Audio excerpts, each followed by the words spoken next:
রাসূলুল্লাহর দরবারে বলতেছেন, ইয়া রাসূলুল্লাহ, ইয়া হাবিবাল্লাহ, আপনি একটু আমার জন্য দোয়া করেন, আল্লাহ তাআলা যেন আমার ধনী বানায় দেয়। জোরে বলেন না সুবহানাল্লাহ। বলছে সাহাবীর মন চাইছে একটু ধনী হইতে। তৎকালীন সময়ে তো এরকম মেল ফ্যাক্টরি ছিল না, তৎকালীন সময়ে এরকম কাগজের টাকাও ছিল না, দেনার দেরহাম ছিল। তৎকালীন সময়ে ওট, বকরি, বেড়া, দুম্বা, এরকম ঘোড়া আনুষঙ্গিক ওই সমস্ত প্রাণীকুল সম্পদ ছিল। আল্লাহর রাসূল ওই সাহাবীর জবান থেকে এই কথা শুই না মুখটা বাম দিকে ফিরাই নিছেন। সাহাবী আমার বাম দিকে গিয়া বলে, ইয়া রাসূলুল্লাহ, আপনি একটু দোয়া করেন, আমাকে যেন আল্লাহ তাআলা ধনী বানাই দেয়। রাসূলুল্লাহ আবার মুখটা ফিরাই নিছেন, আবার এপারে আইসা বলতেছে, ইয়া রাসূলুল্লাহ, আপনি একটু দোয়া করেন না, আমার যেন আল্লাহ বড়লোক বানাই দেয়। আমি যদি বড়লোক হই, আপনার সমস্যা আছে? আপনার সমস্যা না, আপনি একটু দোয়া করেন না। আল্লাহ রাসূল সাল্লাল্লাহু আলাইহি সালাম আক্ষেপের সাথে ওই সাহাবার দিকে তাকায় রইল। সাহাবা, তোমার প্রতি কি দুনিয়া ঢুকে গেছে? তোমার প্রতি কি দুনিয়া ঢুকে গেছে? সাহাবী বুঝতে পারে নাই রাসূলুল্লাহর দিলের তামান্না, রাসূলুল্লাহর দিলের মন, দিলের কথা বুঝতে পারে নাই। ওই সাহাবী চতুর্থবার ডাক দিয়া বলেন, ইয়া রাসূলুল্লাহ, ইয়া হাবিবাল্লাহ, আপনি একটু আমার জন্য দোয়া করেন, আল্লাহ তাআলা যেন আমাকে ধনী বানাই দেয়। রাসূল যদি দোয়া করে, দোয়া কি মিস হওয়ার কথা? নবী যদি দোয়া করে, দোয়া কি মিস হওয়ার কথা? দোয়া মিস হওয়ার কথা না। রাসূলুল্লাহ তার মাথার মধ্যে হাত বুলাই দিলেন আর বললেন, যাও যাও, আল্লাহ তাআলা তোমাকে ধনী বানাই দিবেন। জোরে বলেন আল্লাহু আকবার। এটা রাসূলুল্লাহর একটা মুজিজা ছিল। ওই সাহাবী বাজার থেকে একটা উটনি কিনছে। ওই সাহাবীর বাড়ি হলো মসজিদে নববীর একেবারেই কাছে। মসজিদে নববীর একেবারেই কাছে। ওই সাহাবী 5 ওয়াক্ত নামাজ জামাতের সাথে আদায় করত। মাঝে মাঝে মসজিদে আইসা তাহাজ্জুদ নামাজ পড়ত, মাঝে মাঝে আওয়ামিন পড়ত, ইশরাক পত্র তালিমের মধ্যে বসত। বিশ্বনবীর সাথে অনেক সময় দিত। নামাজের আগে পরে আমাদের কিছু মুসল্লি ভাই নামাজের আগে পরে ইমাম সাহেবের সাথে একটু সময় দেয়। মুহতারাম হাজিরিন, ওই সাহাবী যখন উটনি বাজার থেকে ক্রয় করলো, ক্রয় করার পরে কয়েক মাসের ব্যবধানেই ওই উটনি বাচ্চা দিল, আরেকটা উটনি কিনলো, আবার বাচ্চা দিল।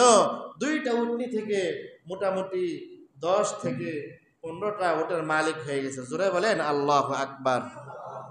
এখন মসজিদে নববী কি এটা গ্রামে না শহরে? শহরে, শহরে, মদিনার শহরে মসজিদে নববী। কি আছে সাহেব? ঠিক আছে, মদিনার শহরে মসজিদে নববী। আচ্ছা বলেন তো, যদি 15টা উট হয়, এই উটগুলা নিয়ে কি গুলশানের মতো জায়গায় থাকার কোনো সিস্টেম আছে? জোরে বলেন, গুলশানের মতো জায়গায় থাকার কি সিস্টেম আছে? সিস্টেম নাই। কিছুদিন পরে উট তো আল্লাহর রাসূল তো দোয়া করছেন, তো বরকত হয়েছে। বরকত হইতে হইতে উট হয়েছে 50 থেকে 60টা। এখন কি আর গুলশান থাকতে পারবো? জোরে বলেন, আমার কথা মনে হয় বুঝেন নাই। আরে আমার একটু কথার সাথে একটু সাড়া দিবেন, তাইলে আমার কথা বলতে কি হয়, সহজ হয়। বুঝেন নাই মনে হয় আমার কথা? তাইলে 50-60টা উট নিয়ে কি গুলশানের মতো জায়গায় থাকা সম্ভব? সম্ভব না। এই জন্য উনি চলে আইছে কাশপুর। কই কাশপুর একটু মাঠটাট আছে, সেখানে চলে আইছে। আচ্ছা বলেন তো, কাশপুর যে উনি আসলো, কাশপুর থেকে গিয়া কি সেই গুলশান আজাদ মসজিদে প্রতিদিন 5 ওয়াক্ত নামাজ পড়া সম্ভব? জোরে বলেন, সম্ভব না। এখন জোহর মিট যায়, আসর মিট যায়, মাগরিব মিট যায়, এশা মিট যায়। ও এশার নামাজে পইরা রাত্রে গরু বাছুর বাইন্দা গিয়া হাইটা গিয়া বিশ্বনবীর লগে দেখা কইরা আসে, হ্যাঁ, একটু ফজরের নামাজটা পইরা আসে, আর নামাজ পড়তে যায় না। তাই এত দূর যাওয়া কিও না, সম্ভব না। এখন কাশপুর মনে করেন আরো 200-400 উটের মালিক হয়ে গেছে। এখন কি কাশপুর থাকা সম্ভব? জোরে বলেন। আর এই কাশপুরে থাকা সম্ভব না। আগে তো মসজিদে গিয়ে মসজিদে নববীতে একত্র পড়তো গুলশান আজাদ মসজিদে। এখন কাশপুর থেকে আইসা পড়ছে আমগো এই কালীবাড়ি উজান গোবিন্দে আয় পড়ছে, বিশাল বড় জমিলিয়া। এখন তো ফজরও যায় না, জোহরও যায় না, আসরও যায় না, মাগরিবও যায় না, এশাও যায় না। এখন যায় সপ্তাহে একদিন। একদিন যাওয়াই কি হয়ে জায়গা মুশকিল হয়ে জায়গা। কারণ যেই সম্পদ, এই সম্পদের বারে সে কুলাইতে পারে না, হিসাব নিকাশ সে রক্ষা করতে পারে না। এই জন্য সপ্তাহে একদিন অনেক কষ্ট করে আশেপাশের সাহাবীদেরকে বলে, ভাই আমার মনটা চাই না আইতাম, কিন্তু নবীজির দিকে তাকায় কি এইবার দোয়া আমার এতগুলা উঠ হইলো, যদি নাই খারাপ দেওয়া যায় না। এখন যদি 2-3 হাজার ওটার মালিক হয়, আমগো জনগবন দিয়ে জায়গা দিমু, হ্যাঁ হয়ে যাবো একবারে মেঘনার পার, আমগো বাড়ির পাশে চরের মধ্যে মধ্যার চর, একবারে আমগো ওইদিকে চর আছে, ওই চরের মধ্যে জায়গা নিয়ে পড়ছে। আগে তো এক সপ্তাহে একদিন জুমার নামাজ পড়তো, কিন্তু সম্পদের বারে এখন মাসেও একদিন জুমার নামাজ পড়ার জন্য এরকম ভাবে মসজিদে নববীর মধ্যে যাওয়া কি হয় না, সুযোগ হয় না। আমার কথা বুঝতেছেন তো আপনারা? এরাই হাদিসের ভাষ্য অনুযায়ী আমি একটু বাংলা ভাষায় আপনাদেরকে সুন্দর করে বুঝাইতেছি। মোহতারাম হাজিরিন, ওনার যখন অনেক সম্পদ হয়েছে, উনি 3 মাস পর পর একবার নবীদের কাছে যায়, আর নবীজি তার দিকে এরকম আচাম করে তাকাই থাকে। আরে সালাবা, যেই সালাবা 5 ওয়াক্ত নামাজ আমার পিছনে পড়তি, জুমার নামাজ পড়তি, তালিম তরবিয়তে বসতি, আমি নবীর সাথে কথা বলতি। আরে সালাবা, আমি তো এমন একজন পয়গাম্বর, যে পয়গাম্বরের দিকে 7 দিনের ক্ষুধার্ত সাহাবী যদি নেক নজরে তাকাইতো, ওই সাহাবীর ক্ষুধা আল্লাহ তাআলা মিটাই দিতেন। জোরে বলেন সুবহানাল্লাহ। ও সালাবা, তুই কি করলি রে? এমন এই সময় আল্লাহ রাব্বুল আলামিনের দরবারে আল্লাহ তাআলার পক্ষ থেকে বিশ্ব নবীর প্রতি যাকাতের আয়াত নাজিল হয়েছে। জোরে বলেন সুবহানাল্লাহ। কিসের আয়াত নাজিল হয়েছে? যাকাতের আয়াত নাজিল হওয়ার পরে এরকম ভাবে আল্লাহর রাসূল সাহাবীদেরকে বলছে, যাও তোমরা দেশ দেশান্তরে ছিটিয়ে বিটিয়ে যাও, যাকাতের বিধানগুলা মানুষদেরকে শোনায় দাও, যারা ধনী আছে তারা যেন যাকাতের বিধানগুলা শোনায় দেয়। এরকম ভাবে যারা গরিব আছে তাদের মাঝে যেন গিয়া কি করে, এই তাদের যাকাত এই ফেতরাগুলা পৌঁছায় দেয়। তখন দেখবেন যেটা একদম মানে পরীক্ষিত, আমাদের মাদ্রাসার ছাত্ররা অনেক সময় যাকাতের টাকার লাগে বাড়য়নি, বাড়য়। এটা মাদ্রাসা চলে 10 জনের সহযোগিতায়, লজ্জার কিছু না। আমরা তো মনে করি যে মাদ্রাসার পোলাপানি কি যাকাত ফাতরা মনে হয় খায়। যারা বড় বড় সরকারি ভার্সিটিতে ডাক্তার হয়, ইঞ্জিনিয়ার হয়, প্রফেসর হয়, তারা কি সরকারিভাবে লেখাপড়া করে না? জোরে বলেন। এই সরকার হাজার কইতে নিয়ে খাওয়ায়, সরকারের বাপের তা না জনগণের তে নিয়ে খাওয়ায়, জনগণের তে নিয়ে খাওয়ায়।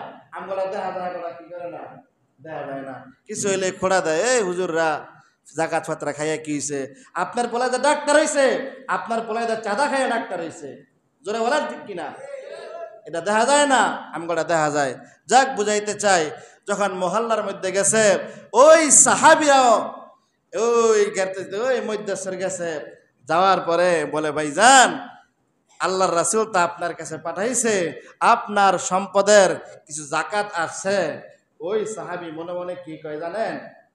মনে মনে কয়, আমার কদ্দুর সম্পদ হয়েছে, এটা না আমার তো কেমনে নিব, এই চিন্তা। এটা একটা ফন্দি বার করছে নেওয়ার লাইগা। আর কয় না এরকম, কয় আমার কদ্দুর সম্পদ হয়েছে, এটা মনে হয় মোহাম্মদের দিকে কি হয় না, সহ্য হয় না, এটা আমার তো কেমনে সিস্টেম করে নিব, 40 ভাগের 1 ভাগ। হ্যাঁ, আমার তো নেওয়ার সিস্টেম করতেছে। কয় তো যাও গ্রামের হেমাতার যাও, যাওয়ার সময় লয়ে যাও। আমাদের সমাজের ভিতরে বাস্তবমুখী এরকম, আমিও তো মাদ্রাসার টাকা পয়সা তুলছি, আরো তুলবো ইনশাল্লাহ। যখন যাই কয় আবার যাইতে বলা দেয়, আনতেই যাইবা, যাইতে বলা কি লয়ে যাও। ওই যে সেটা সেই গোত্রের, এই কপালপুরা গোত্রের। হ্যাঁ, এরকম বলা নয় আপনি 10 টাকা দিবেন, 5 টাকা দিবেন। মাদ্রাসার ছাত্ররা আসে, গরিব মানুষ আসে, একটা ভিক্ষুক আসে, একজন অসহায় মা, একজন বাবা কত পরিশ্রম করে আপনার দরজার মধ্যে আসে। আপনি ওই সময় চিন্তা করার দরকার, তার 2টা হাত আছে, আমারও 2টা হাত আছে, তার 2টা পা আছে, আমারও 2টা পা আছে, কিন্তু আল ইয়াদুল উলিয়া খায়রুম মিনাল ইয়াদুস সুফলা। আমার হাত দিয়া আল্লাহ পাক আমারে দেওয়ায়, আর তার হাত দিয়া আমার কাছ থেকে আল্লাহ পাক নেওয়ায়। জোরে বলেন সুবহানাল্লাহ। বুঝেন নাই মনে হয়? তার হাত আছে, আপনার হাত আছে, তার পা আছে, আপনার পা আছে, তার যেরকম মানুষের দেহ আমার মানুষের দেহ, আপনি ঘরে খাটের মধ্যে শুয়ে রয়েছেন, আপনার কাছে এসে হাত পাচ্ছে, আলিয়াদুল উলিয়া খায়রুম মিনাল ইয়াদিস সুফলা, এই ব্যক্তি থেকে আপনার আমার ইবরত হাসিল করার দরকার। অন্যদিকে দেন, পশ্চিম দিকে দেন না। হ্যাঁ, ইবরত হাসিল করার দরকার যে সে তো আমার মতো একজন মানুষ, আমার হাত দিয়া আল্লাহ পাক আমার দেওয়ায়, তার হাত দিয়া আল্লাহ পাক নেওয়ায়। জোরে বলেন আল্লাহু আকবার। এই নেয়ামতটা আমাদের মাঝে আছে। মুহতারাম হাজিরিন, ওই সাহাবা যাওয়ার সময় বলতেছে আমার তো অনেক সম্পদ, সুতরাং এখন হিসাব কিতাব করে শেষ করতে পারতাম না, আমি কয়দিন ধরে কি আমি নিজে কোন এত ব্যবসা বাণিজ্য থুইয়া কি যাওয়া সম্ভব? এই গুলশান যাওয়া সম্ভব না। জাকাতের মৌসুম শেষ, রমজান অতিবাহিত হয়ে গেছে, রোজার 1 মাস পরে গিয়া বিশ্বনবীর সাথে সাক্ষাৎ করছে, বিশ্বনবী তার দিকে তাকায় না। জোরে বলেন নাউজুবিল্লাহ। ইয়া রাসূলুল্লাহ, ইয়া হাবিবাল্লাহ, আপনি আমার দিকে না তাকানোর কারণ কি? আল্লাহর পয়গম্বর জানায় দেয়, ও সালাবা, তোমার দিকে না তাকানোর কারণ আমার রবের নির্দেশ। জোরে বলেন নাউজুবিল্লাহ। তোমার দিকে না তাকানোর কারণ হলো আমার রবের নির্দেশ। সুতরাং তুমি যে যাকাতকে অবহেলা করলা, তুমি যে যাকাতকে তোমার কথার মাধ্যমে, তোমার ব্যবহারের মাধ্যমে অস্বীকৃতি পেশ করলা, আল্লাহ রাব্বুল আলামিন আমাকে হুকুম করেছেন যাতে আমি তোমার সাথে কোনো কথা না বলি যতক্ষণ পর্যন্ত আল্লাহ রাব্বুল আলামিন ফের অনুমতি না দেয়। জোরে বলেন না আল্লাহু আকবার। ভাইয়েরা আমার, হযরত সালাবা রাদিয়াল্লাহু তাআলা আনহু কিন্তু এই কথা বলেন নাই যে বিশ্ব নবীর এই কায়দা, এই নিয়ম কানুন আমি মানি না। বলছে আমার অনেক সম্পদ, হিসাব নিকাশ করতে আমার একটু সময় লাগবে, আমি নবীজির কাছে নিয়ে আসতেছি। এই শুরুতে এই কথা বলছে। আল্লাহ রাব্বুল আলামিন এই শুরুতে কি হয়ে গেছে? নারাজ হয়ে গেছেন। এমনকি পয়গম্বরকে বলছেন, ও পয়গম্বর, ওই ব্যক্তির সাথে আপনার কোনো কথা লেনদেন চলবে না যতক্ষণ পর্যন্ত আমি আল্লাহ ফের অনুমতি না দেই। ওই সাহাবার সম্পদ ধ্বংস হইতে লাগলো। সাহাবা বুঝতে পারলো, আহারে আমার কপালের মধ্যে দোষ নেমে গেছে।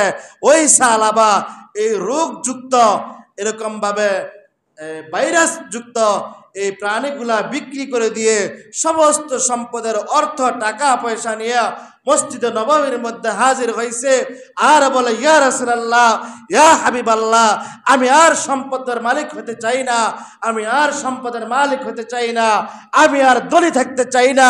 যে সম্পদের কারণে আমার আল্লাহ আমার প্রতি নারাজ হয়ে গেছে, এই সম্পদ আমার দরকার নাই।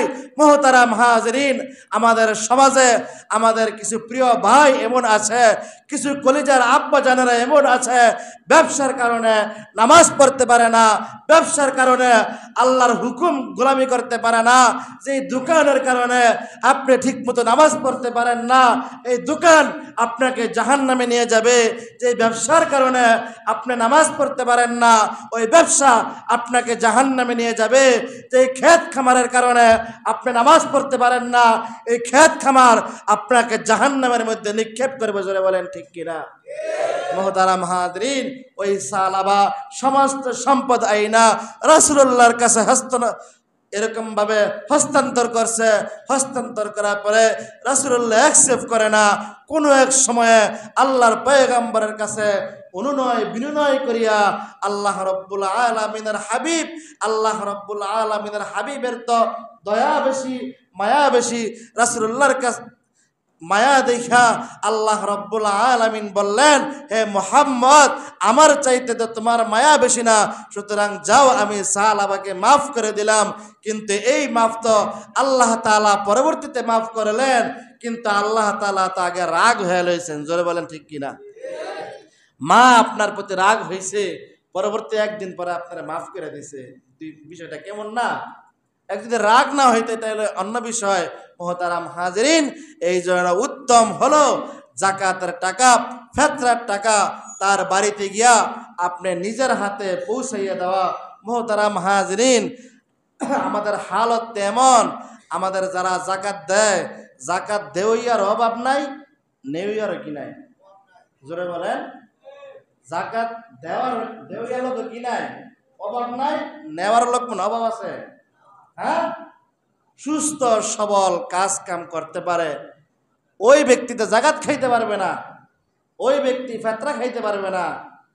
যার ঘরের মধ্যে টেলিভিশন আছে, সে প্রতি মাসে 300 টাকা ডিশ বিল দেয়, হ্যাঁ 200 টাকা ওয়াইফাই বিল দেয়, টাচ মোবাইল চালায়, হ্যাঁ ডেলি 50-60 টাকা সিগারেটের পিছনে নষ্ট করে, এমন লোক জাকাত খায়নি?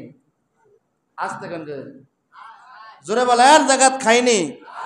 জাকাতের উপযুক্ত ব্যক্তিকে আপনি জাকাত দিবেন।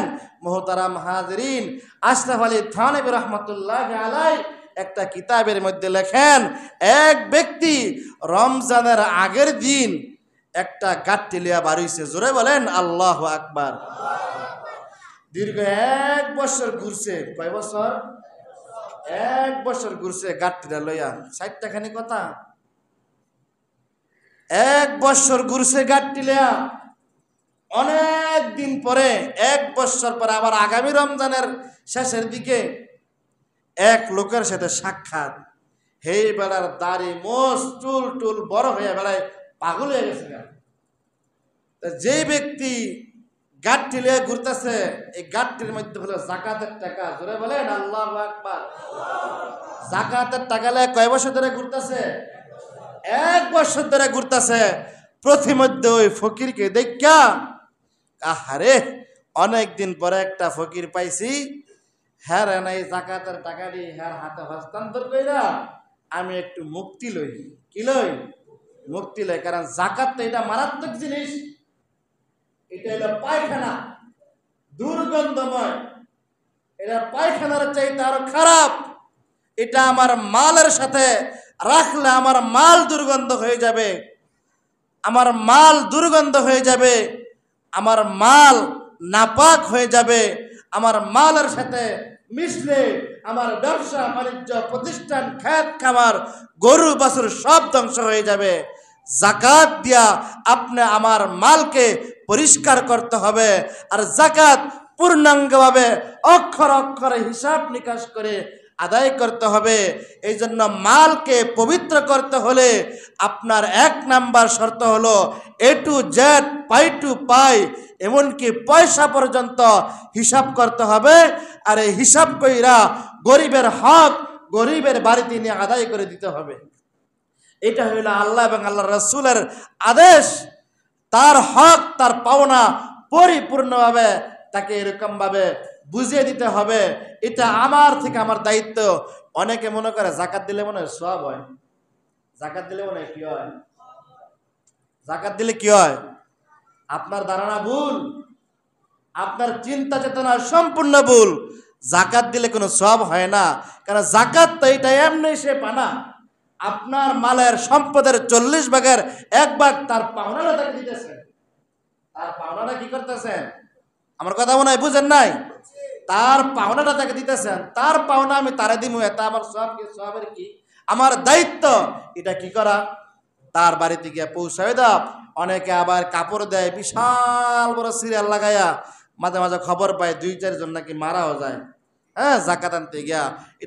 এটা একদম ঠিক নয়। জাকাতের সম্পূর্ণ হলো সাধ্য অনুযায়ী তার হাতে টাকা পয়সা দেওয়া দেওয়া। মুহতারাম হাজিরিন, গাড়িটোলার কথা মনে আসেনি? গাড়িটোলা কইতেছে, দেখেন আমার মাল পবিত্র করার জন্য দীর্ঘ 1 বছর পরে আমি একজন ফকির পাইছি। ফকির রেখে, ভাই আপনারা পাইয়া আমার অনেক ভাল লাগতেছে, আপনি একটু আমার এই বস্তাটা নেন, এই বস্তার ভিতরে জাকাতের টাকা আছে। জোরে বলেন আল্লাহু আকবার। হে ফকিরে কয়, তুই কি আমার চিনছত রে? তুই দেখ সুড়ি বস্তা, দেখ তোর তে 2 গুণ বস্তা লই আমি 3 বছর ধরে ঘুরতেছি। জোরে বলেন না সুবহানাল্লাহ। আরে আমি তো জাকাতের টাকা লইয়া রাস্তা বাড়িয়া পাগল হয়ে গেছি গা। মানু পাই না দিতাম, মানু পাই না। আর তুই আছে তো আমার জাকাত দিতি। তোর তে 3 গুণ বড় বস্তা আমার, দেখ এই বিত্তে সব জাকাতের টাকা। আর দাস না আমার বেশ কি হইছে, এই ময়লা আমি কইনিয়া ফালামু এই চিন্তা আমি বাইতেই যাই না। আমি রাস্তার মধ্যে পাগল হয়ে বসে আছি, তুই আইসা আমার জায়গাতে তে দিতি। আমগোবেলা যদি এমন হইতো, হ্যাঁ কি গান দুলাল ভাই, হ্যাঁ ওই সময় মানুষ দেখেন যাকাতের মালের ময়লা দূর করার জন্য মানুষের কি পরিমাণ ফিকির ছিল।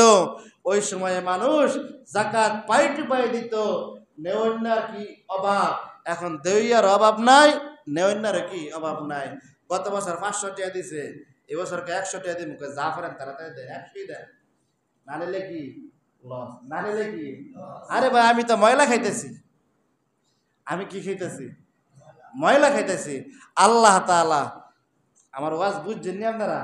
হ্যাঁ, আল্লাহ তাআলা আমাদের সকলকে বুঝা শুইনা পরিপূর্ণ রমজানের হক আদায় করার তৌফিক দান করুক, মালের যাকাত আদায় করার তৌফিক দান করুক, ফিতরা আদায় করার তৌফিক দান করুক। আল্লাহ তাআলা যেন এই রমজান মাসকে কেন্দ্র করে আমাদের দুনিয়ার সমস্ত বালা মুসিবত থেকে হেফাজত করেন। যারা অসুস্থ আছে তাদেরকে যেন আল্লাহ তাআলা শিফায়ে আজলা কামিলা দান করে।